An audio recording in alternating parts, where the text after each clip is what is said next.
जब भगवान श्री राम ने मनु और शत्रुपा की दीनता भरे संकोच में पड़े हुए भगवान से वरदान को मांगने को कहा, तो उन्होंने संकोच में भर के कहा कि आप के समान मेरे पुत्र हो।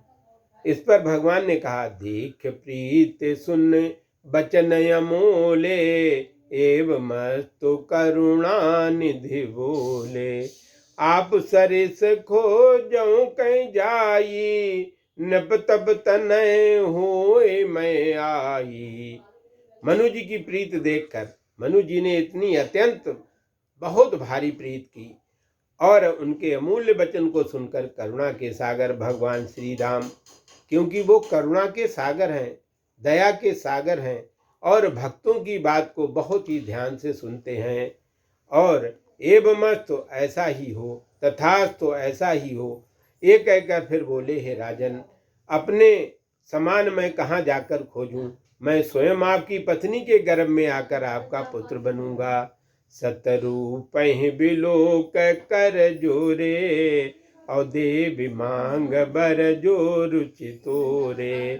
जो बरनाथ चतुर नृप मांगा, सोई कृपाल मोहे अति प्रिय लागा।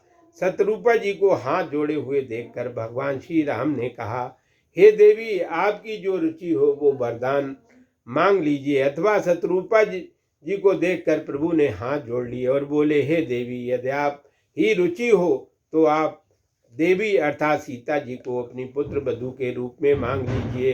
शत्रुपा जी ने कहा, हे नाथ चतुर महाराज, मनु ने आपसे वरदान मांगे हैं, वही मुझे बहुत प्रिय लगे। अर्थात यदि आप पुत्र वधू में हमारे यहाँ आएंगे तब पुत्र वधू के रूप में सीता जी स्वयं ही आ जाएंगी।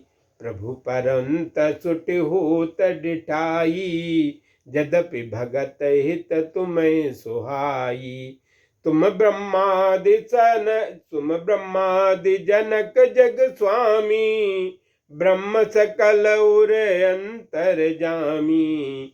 अस समुझत मन संशय होई, कहा जो प्रभु समा प्रमाण पुनि सोई।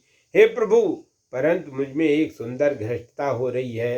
हे भक्तों के हितैषी भगवान, यद्यपि ये ढिठाई आपको अच्छी लग रही है, आप ब्रह्मादि देवताओं के पिता अर्थात उत्पन्न करने वाले हैं, आप संपूर्ण संसार के स्वामी हैं, सबके अंतर्यामी हैं, परब्रह्म हैं, फिर भी मेरे गर्भ के में आकर हम दोनों के पुत्र बनेंगे, ऐसा समझने में मन में संदेह हो रहा है। परंतु आपने जो कहा है ये प्रमाण है। अर्थात यदि आपने हमारे यहाँ पुत्र रूप में आने का वचन दे दिया तो सत्य ही होगा।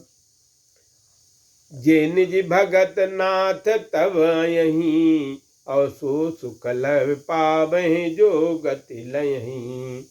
सोई सुख सोई गति सोई भगत, सोई सुख सोई गति सोई भगत। सो निज जरन स्नेहो, सोई विवेक सोई रहन प्रभु हमें कृपा कर देहो। मनु और शत्रुपा जी भगवान से कहने लगे, हे प्रभु, आप भगवान हैं, षड ऐश्वर्य संपन्न हैं, इसलिए आपने 6 वरदान मांगती हूँ कि हे नाथ, जो आप के निजी भक्त हैं वे आपसे जो सुख पाते हैं और जो गति प्राप्त करते हैं, वे प्रभु आप कृपा करके हम मनु दंपतियों को, मनु और शत्रुपा को वही सुख, वही गत, वही भक्ति, अपने चरणों के वही स्नेह और वही विवेक और वही रहन अर्थात व्यवहार दे दीजिएगा।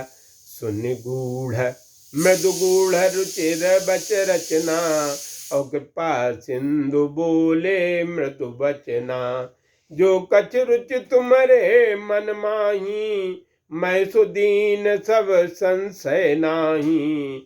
मातु विवेक अलौकिक तोरे, कमौ न मिटै अनुग्रह मोरे। शत्रुपा जी के कोमल और गंभीर वाणी के वचन को रचना सुनकर कृपा सिंधु दीन दयाल भगवान श्री राम अपनी कोमल वाणी में कहने लगे और बोले कि हे माँ, आपके मन में जो कुछ भी रुचि है, जो कुछ इच्छा है, वो सब मैंने दे दिया, इसमें कोई संशय करने की आवश्यकता नहीं है। हे माता जी, मेरी कृपा से आपका ये अलौकिक विवेक कभी भी नहीं मिटेगा। वंदे चरण मन कहो बहोरी, एक बिनती प्रभु मोरी। सुत बसमादिक तब पद होई, अबो मोह बैल मूल कहे किन कोई। और मन बिनु फन जिम जल बिनु मीना, मम जीवन तिम तुम्हें अधीना।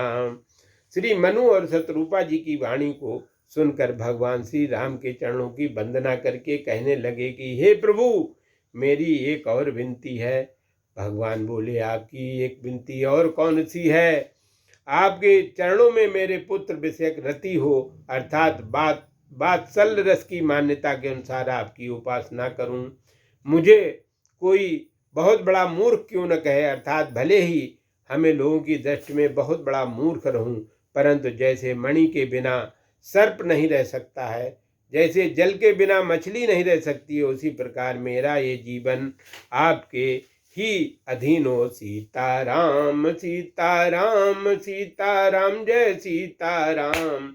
सीताराम सीताराम सीताराम, जय सीताराम। सीताराम ताराम सीताराम, जय सीताराम। सीताराम सीताराम ताराम, जय सीताराम।